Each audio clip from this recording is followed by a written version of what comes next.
Welcome to public TV news. బులెటిన్ల ముందుగా headlines. Nalgonda Mahatma Gandhi యూనివర్సిటీలో విద్యార్థులే వంట చేసుకుంటున్న వైనం.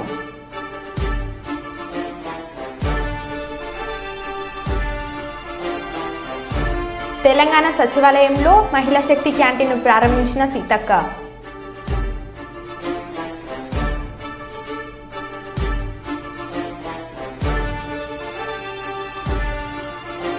కాంగ్రెస్లో చేరిన మరో బీఆర్ఎస్ ఎమ్మెల్యే.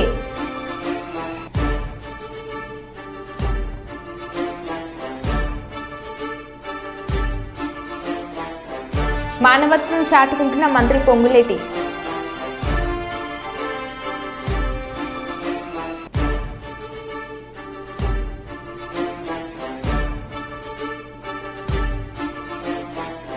వరంగల్ ఎంజీఎం ఆసుపత్రిలో జూనియర్ డాక్టర్ల ధర్నా.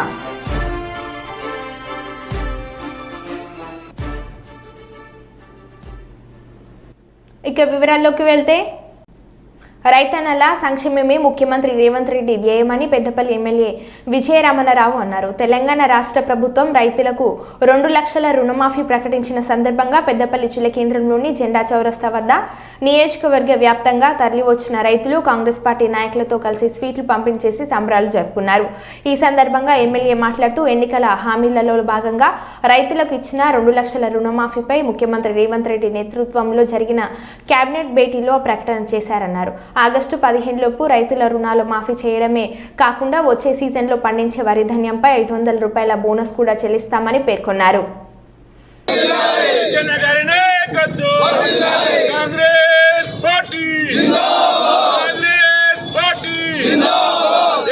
ప్రభుత్వం వచ్చి 6 నెలలు అవుతా ఉంది.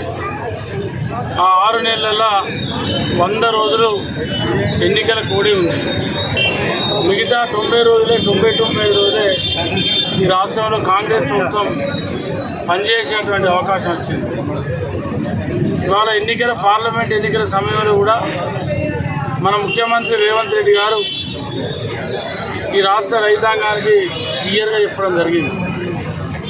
రైతులకు నేను మాట ఇస్తా ఉన్నా, ఈ తెలంగాణ రాష్ట్ర ముఖ్యమంత్రి చెప్తా ఉన్నా, ప్రతి రైతుకు 2 లక్షల రుణమాఫీ చేసే బాధ్యత ముఖ్యమంత్రి నాది, కాంగ్రెస్ ప్రభుత్వాన్ని అని చెప్పి పార్లమెంట్ ఎన్నికల ప్రచార కార్యక్రమంలో కూడా చెప్పడం జరిగింది.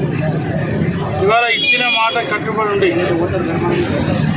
ఏదైతే ఆనాడు 15 ఆగస్టు లోపల రైతు రుణమాఫీ చేస్తామని చెప్పి రైతాంగానికి మాట ఇచ్చిన ముఖ్యమంత్రి గారు మరి మొన్న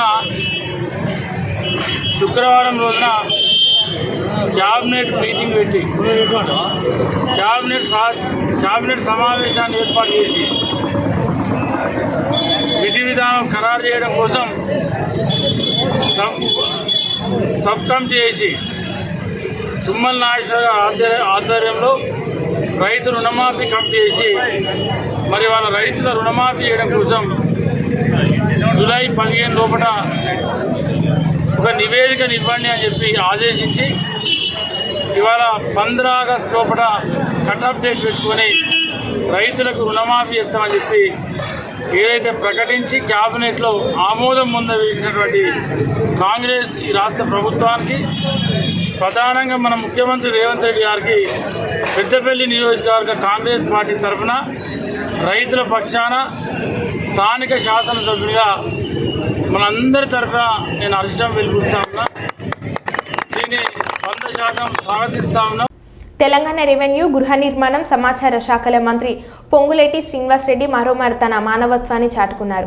తన ఖమ్మం జిల్లా పర్యటనను ముగించుకొని ఆదివారం సాయంత్రం కుస్మంచి నుంచి హైదరాబాద్ వెళ్తున్న క్రమంలో సూర్యాపేట జిల్లాలోని చివ్వెల మండల కేంద్రంలో కారుని ప్రమాదవశాత్తు బైక్ ఢీకొన్న సంఘటన చోటు చేసుకుంది. ఈ ఘటనలో ద్విచక్ర వాహనం పైన ప్రయాణిస్తున్న వాహనదారుడికి తీవ్ర గాయాలు అయ్యాయి. సంఘటనను గమనించిన మంత్రి పొంగులేటి హుటాహుటిన తన కాన్వాయ్ని ఆపి తన కాన్వాయ్లోని ఓ వాహనంలో క్షతగాత్రుని స్థానికంగా ఉన్న ప్రైవేట్ ఆసుపత్రికి తరలించారు.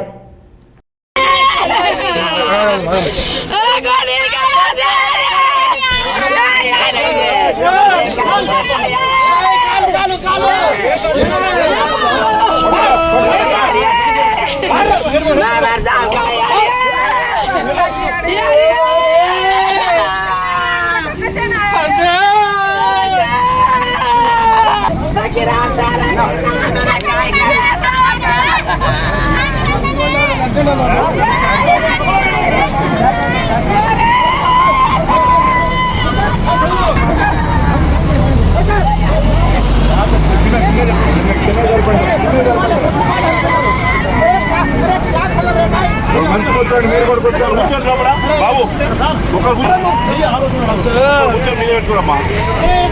అరే అటు కూర్చోనడా, రైట్ రైట్ తప్పకుండా రేగా తప్పకుండా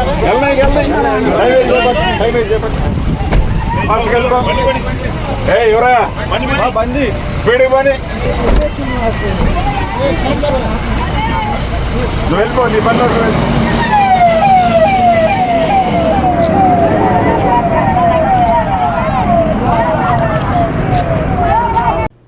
గత ప్రభుత్వ విధానం వల్ల రాష్ట్రంలో పరిశ్రమలు అభివృద్ధి చెందలేదని రాష్ట్ర పరిశ్రమల శాఖ మంత్రి టీజీ భరత్ కర్నూలులో అన్నారు. కర్నూలు నగరంలో నూతనంగా నిర్మించిన వసవి భవనాన్ని మంత్రి ప్రారంభించారు. ఈ సందర్భంగా మంత్రి టీజీ భరత్ మాట్లాడుతూ పారిశ్రామికవేత్తగా రాష్ట్రంలో పరిశ్రమల అభివృద్ధికి కృషి చేస్తానని అన్నారు. కర్నూలు ప్రజలకు ఇచ్చిన హామీలను నెరవేర్చే బాధ్యత తనపై ఉందన్నారు. ఈ కార్యక్రమంలో రాజ్యసభ మాజీ సభ్యులు టీజీ వెంకటేష్ పాల్గొన్నారు.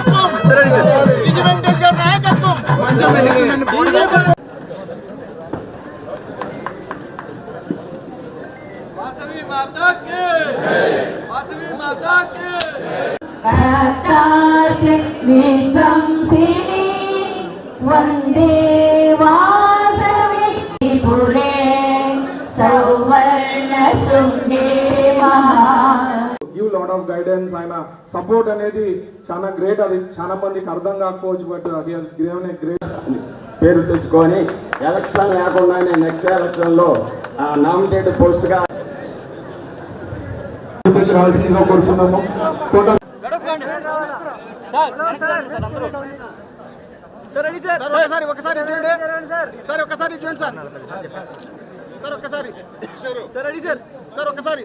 లీడర్షిప్ లేక కరెక్ట్ రైట్ డైరెక్షన్ లో తీసుకోపోలేక మనకు అట్లాంటి ఇండస్ట్రీస్ రాలేదండి లాస్ట్ 5 years లో. I have a great opportunity, ఎందుకంటే directly related to my subject కాబట్టి ఐ బి సో హ్యాపీ అనమాట.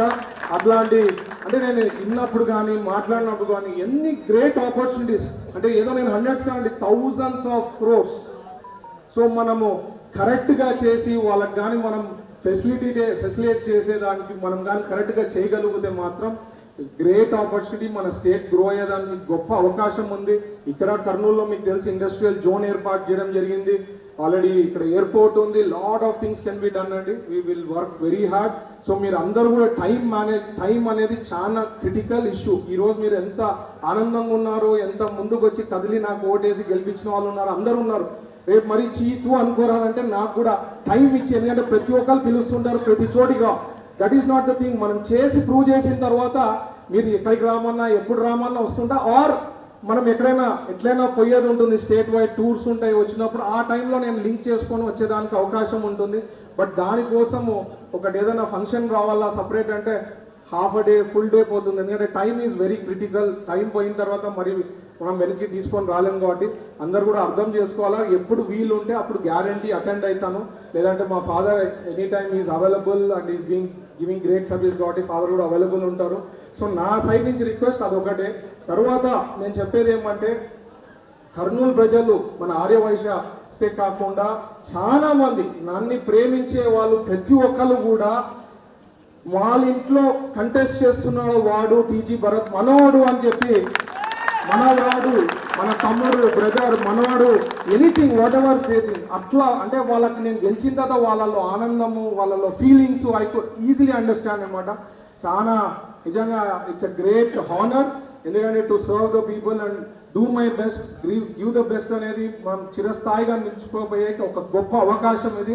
అందరికీ తెలుసు పొలిటికల్లో గ్రోత్ వచ్చిన తర్వాత ఒక పదవి వచ్చిన తర్వాత ఏదైనా చేసినామంటే లైఫ్ లాంగ్ మనం గుర్తు చేసుకుంటాం. ఈరోజు రోషే గారిని కానీ ఇట్లా పెద్దవాళ్ళు ఈవెన్ మొన్న కూడా పవన్ కళ్యాణ్ గారు కూడా పొట్టి శ్రీరాములు గారి గురించి కూడా మాట్లాడడం జరిగింది అసెంబ్లీలో మీరు చూసింటారు. సో ఇట్లా గ్రేట్ లీడర్స్ని లైఫ్ లాంగ్ తలుచుకునే దానికి అవకాశం ఉంటుంది కాబట్టి it's a great opportunity. I give my best, do my best. So మీ అందరు సహకారాలు నా పైన ఉంటుందని ఆశపడుతూ ఈ అవకాశం ఇచ్చిన పెద్దలందరికీ ప్రత్యేకించి ధన్యవాదాలు తెలుపుతున్నాను. Thank you.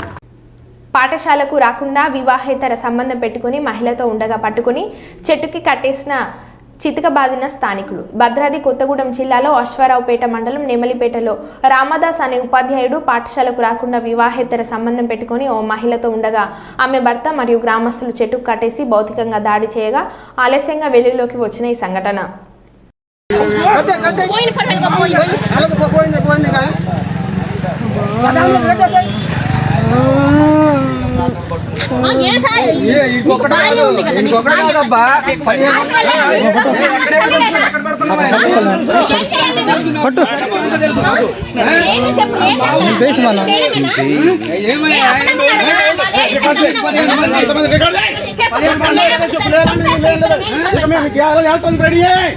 పదిహేను మంది రోజులు పెట్టేది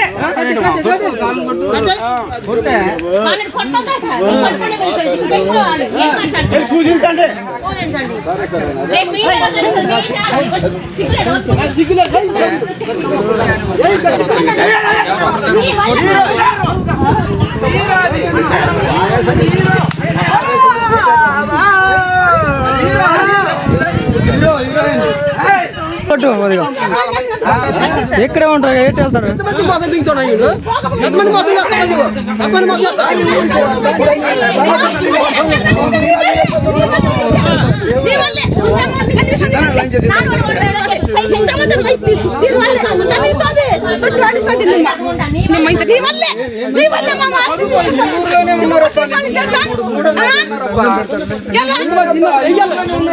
మాకు తెలుసు బయట నీకు 10 మంది ఉన్నారు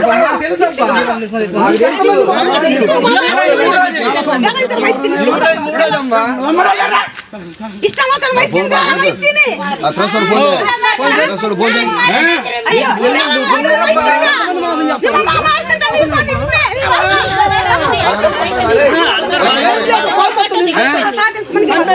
బసారే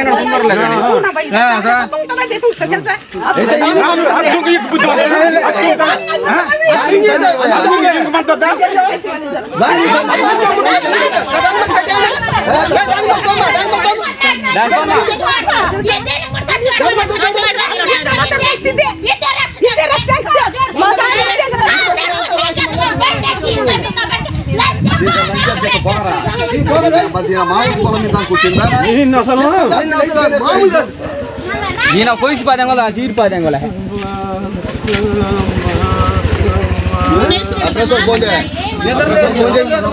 ఎవరు ఈనాడు ఈ టీవీ మొత్తం జనం మొత్తం చెప్పు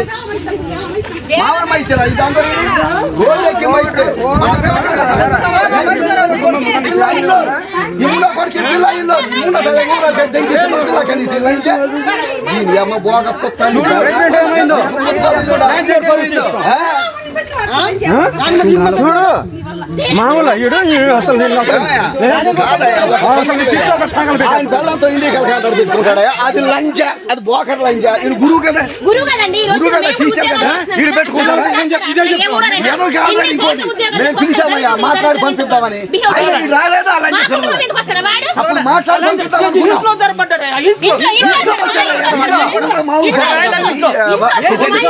పంతులని గౌరవం పోయిందా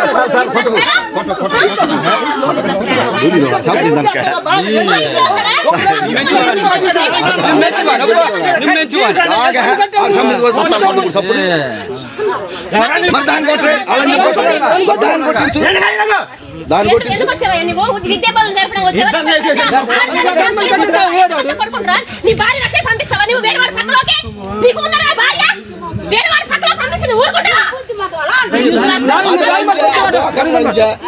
దాని బాధ మీదే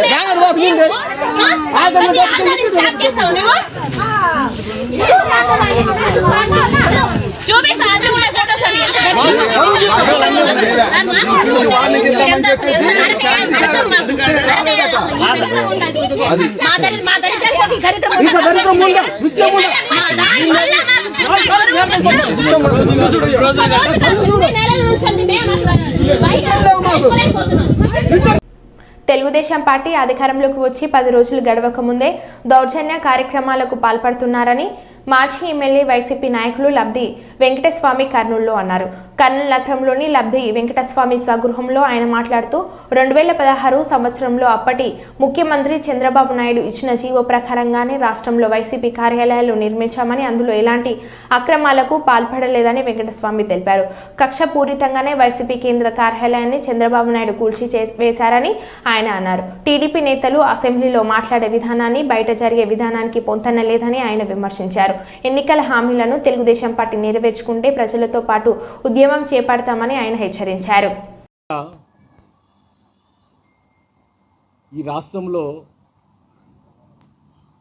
జరుగుతున్నటువంటి పాలనా విధానం పైన రాష్ట్రంలో రాబోయే కాలాలు అంటే ఒకటి కనీసము 10-15 రోజులు కూడా కాకముందే 10 రోజులు కాకముందే ఈ రాష్ట్రానికి నిన్న 5:30 గంటల సమయంలో ఉదయం కేంద్ర వైఎస్ఆర్సీపీ పార్టీ కార్యాలయాన్ని ధ్వంసం చేయడము ఒక దేనికి నిదర్శనం అనేది నా ప్రశ్న. 40 సంవత్సరాల రాజకీయ అనుభవము. నిన్న అసెంబ్లీలో మీరు గమనిస్తే స్పీకరు అధ్యక్షత వహిస్తున్నప్పుడు సభానాయకుడు కానీ, సభాపతి కానీ, ఉపనాయకుడు కానీ, సభ్యులు కానీ, మంత్రులు కానీ మాట్లాడినటువంటి మాటలను ఒకసారి మనం విశ్లేషిస్తే నిజంగా దయాలు వేదాలు ఒలిస్తున్నాయా అన్నట్టే ఉంది. ఒక్కొక్క సభానాయకుడైతే గత ప్రభుత్వం చేసిన తప్పిదాలను ఎత్తి చూపుతూ గత ప్రభుత్వం ఇట్లా చేసింది కాబట్టి మేము కూడా దానికి తగ్గే విధంగా అంటే ప్రజలను కానీ, ప్రజాస్వామ్యాన్ని కానీ, ప్రజాస్వామ్య నాయకులు కానీ, ప్రజాప్రతినిధులు కానీ, అలాగే ప్రజా సంఘాలను కానీ మేము ఇలాంటి పరిపాలన చేస్తామనడానికి ఒక మార్గనిర్దేశము శాసనసభ సమక్షంలో ఇవ్వడం జరిగింది చంద్రబాబు నాయుడు గారు. ఒక విధంగా కించపరచట్లేదు, మేము అలాంటి చర్యలకు అలాంటి దుశ్చర్యలకు పాల్పడమని చెప్తూ మరి దాన్ని కంటిన్యూ చేయడం అంటే మీరు చేసినారు కాబట్టి మేమెందుకు చేయకూడదు అంటే సభలో మాట్లాడే మాటలకు బయట వ్యవహరించే మాటలకు వ్యత్యాసం లేదు. సభ స్పీకర్గా ఎన్నుకున్నటువంటి సందర్భం ఎంతో పవిత్రమైన దినము. ఆ రోజున పార్టీ ఆఫీసులను అలాగే ఎక్స్-సీఎం గారి భార్య పిఏను అనాగరిక చర్యలతో అక్కడ కూల్చివేస్తుంది, ఇక్కడ అరెస్ట్ చేస్తుంది. ఎస్, తప్పు చేస్తే ఎవరైనా శిక్షార్హులు, చట్టానికి ఎవరు అతిథులు గారు అందరూ లోబడి ఉండాలి. మరి ఒకవేళ తెలుగుదేశం పార్టీ అధికారం లేనప్పుడు, ప్రతిపక్షం ఉన్నప్పుడు కొందరు నాయకులు మంత్రులు మాట్లాడతారు 5 సంవత్సరాలు చీకటి రాజ్యం అంట. చీకటి రాజ్యంలో మేము 5 సంవత్సరాలు గడిపినాం భయభ్రాంతులతో. మరి 2,70,000 కోట్ల రూపాయలు ప్రజా సంక్షేమం కోసం, పేద ప్రజల కోసం, రైతుల కోసం, బడుగు బలహీన వర్గాల కోసం ఆ రోజున మనం చేసినటువంటి కార్యక్రమం ముఖ్యమంత్రి గౌరవనీయ మాజీ ముఖ్యమంత్రి జగన్మోహన్ రెడ్డి గారు అందరికీ తేటతెల్లమైనది కదా. అలా చీకటి రోజు అంటే ఎవరికి చీకటి రోజు అంటే అగ్రవర్ణాల ఆధిపత్యం కోసం ఎవరైతే ఆరాటపడుతున్నారో, అగ్రవర్ణాల ఆధిపత్యం ఉన్న సమాజం రావాలని ఎవరైతే చేస్తున్నారో వారికి చీకటి రోజు.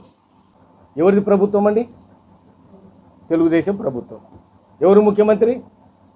చంద్రబాబు నాయుడు ముఖ్యమంత్రి. ఎవరు ఆయన ప్రిన్సిపల్ సెక్రటరీ?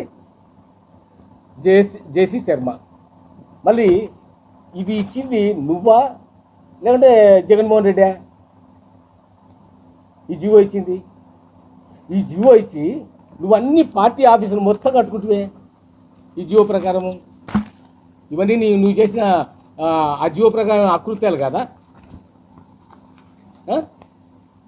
దీన్ని ఏమంటారు? పోనీ జగన్మోహన్ రెడ్డి తెచ్చిన జీవో ఏమన్నా కొత్త జీవో ఉందా? జగన్మోహన్ రెడ్డి గారు ఏమన్నా కొత్త జీవో తెచ్చాడా ఈ భూములు కొట్టేయాలని? చెప్పండి. మీరు ఇచ్చిన జీవో ప్రకారం మీ పార్టీ ఆఫీసులే కదా. ఏదైతే political party, recognised political party ఎవరైతే గవర్నమెంట్ ఆఫ్ ఇండియా నుండి ఎలక్షన్ కమిషన్ ద్వారా ఎవరైతే వాళ్ళ నామ్స్ ప్రకారము అచీవ్ అయింటారో ఆ రికగ్నైజ్డ్ పొలిటికల్ పార్టీకి స్టేట్ ఆఫీస్ కట్టుకోవాలంటే 4 ఎకరాలు నువ్వే రాసినావు కదా. డిస్టిక్లో అయితే 2 ఎకరాలు నువ్వే రాసినావు కదా. నువ్వు ఇచ్చిన నోటీసును హైకోర్టులో ఛాలెంజ్ చేస్తే ప్రొవిజనల్ ఆర్డర్ను కూడా మీరు లెక్క చేయకుండా కూర్చున్నారు కదా.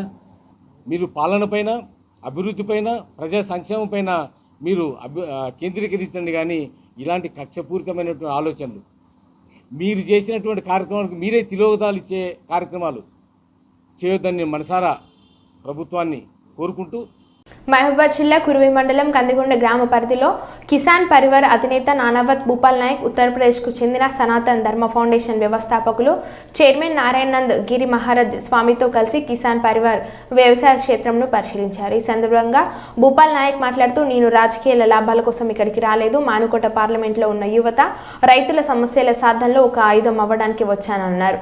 రైతులు పండించే పంటలకు సరైన గిట్టుబాటు ధర లేక రైతులు పట్టణాలకు వలస బాట పడుతున్నారు. అలాంటి రైతన్నలకు ఇంకెప్పుడు ఇలాంటి పరిస్థితులు రాకుండా ఉండాలంటే ప్రతి పంటకు గిట్టుబాటు ధర ఉండే విధంగా ఇక్కడ దళారీ వ్యవస్థ కాకుండా స్వయంగా రైతులకు లాభం చేరుకుని ఎకరానికి 2 లక్షల రూపాయలు లాభస్వాటి వ్యవసాయం పద్ధతులను వివరించే విధంగా ఈ వ్యవసాయ క్షేత్రంను ఒక ఆదర్శ వ్యవసాయ క్షేత్రంగా తీర్చిదిద్ది మండలాల వారీగా కొనుగోలు కేంద్రాలను నిర్మించి గత ఎన్నికల్లో ప్రకటించిన హామీ పత్రంలో పేర్కొన్న విధంగా ఫుడ్ ప్రాసెసింగ్ యూనిట్స్ని నిర్మించి రైతులకు ఉపయోగంతో పాటు యువతకు ఉపాధి అందించే పనిలో సర్వత్రా నిమగ్నమై ఉంటానన్నారు. ఈ సందర్భంగా నారాయణ స్వామి వ్యవసాయ పంటల సాగుపై రైతులకు అవగాహన కల్పించారు. మంచి చెడు అని చెప్పుకుంటూ ముందుకు సాగుతూ ఉన్నాం కాబట్టి మనకు ఎక్కడ ఏ ఇబ్బంది లేదు. बीमा नहीं आएगा, किसानों को बीमा नहीं आएगा. कोई किसानों को एप्लीकेशन दिया क्या, गवर्नमेंट जॉब के लिए वेट कर रहे हैं क्या, प्रोडक्शन के लिए वेट कर रहे हैं क्या, कांस्टेबल क्या बनना है. सब लोग बोलते हैं डॉक्टर, इंजीनियर, वकील. आप एक काम के लिए पुलिस वाले के पास जाए तो उन्होंने बोला ठीक है हमको रहने के लिए घर चाहिए, जगह चाहिए, सब कुछ चाहिए.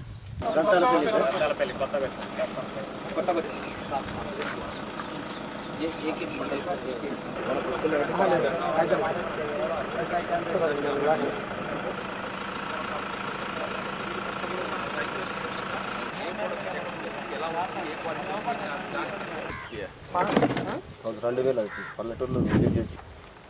కొన్ని కారణాల వల్ల మనకు టికెట్ రాకపోవడము, మళ్ళీ ఇప్పుడు మీరు లాస్ట్ टाइम నేను చెప్పి 18,000 मिला. नहीं पर टन मिलता है. अच्छा जो मार्च में फरवरी 22 अच्छा प्राइस मिल रहा था. लेकिन ये चिल्ली को बोल रहे हैं सब चिल्ली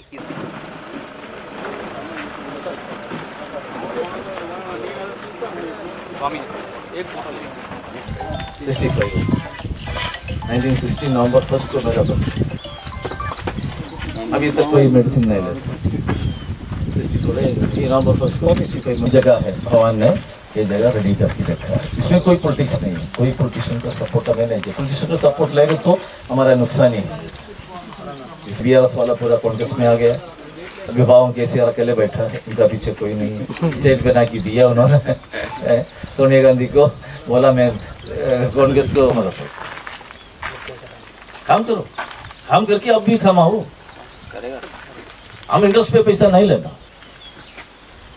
हम मारवाड़ी से पैसा नहीं लेना. 1 रुपीस में 5 रुपीस में कुछ भी फंक्शन आते.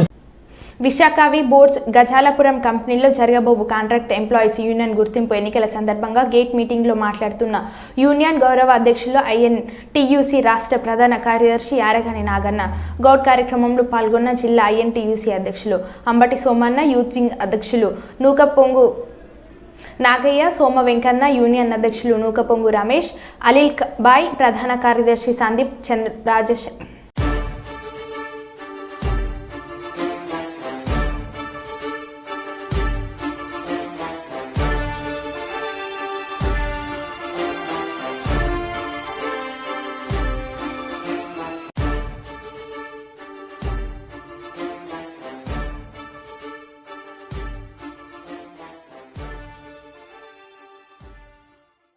మరో బులెటిన్లో మళ్ళీ కలుద్దాం. Stay tune.